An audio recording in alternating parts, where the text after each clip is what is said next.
All right. In the middle of all this justified outrage at the murder of Charlie Kirk, we have to remember that the young man who killed him was radicalized by the left.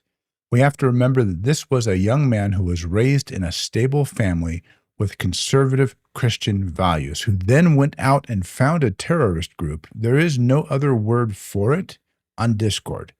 In a very short time, he became so filled with hate and rage that were all based on lies that he felt it was appropriate to kill a man in front of his family.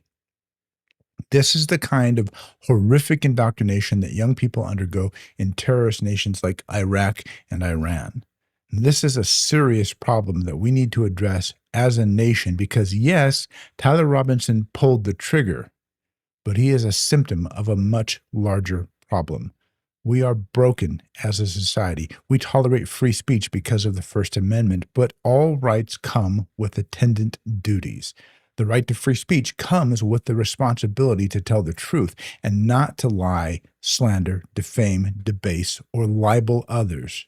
The right to bear arms comes with the duty and responsibility attendant upon gun ownership, which includes not killing people, murder, and using it in defense of life. The freedom of the press comes with the responsibility to report things factually and truthfully. And all of our rights have attendant duties and responsibilities attached to them.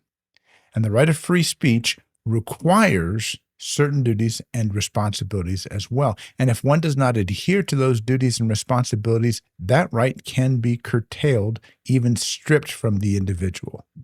Convicted felons cannot own a gun, for instance. They are not permitted freedom of movement or association.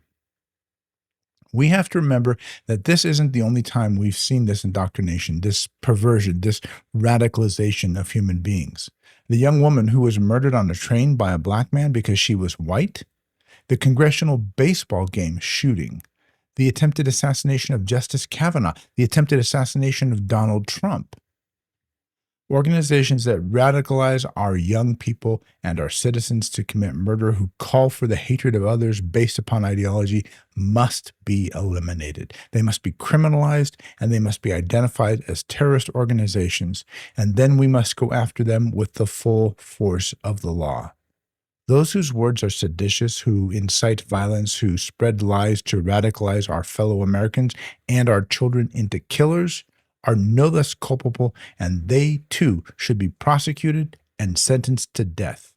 Now, I do not say this lightly because we are treading on dangerous ground, because the freedom of speech does protect some pretty intense political debate, as it should.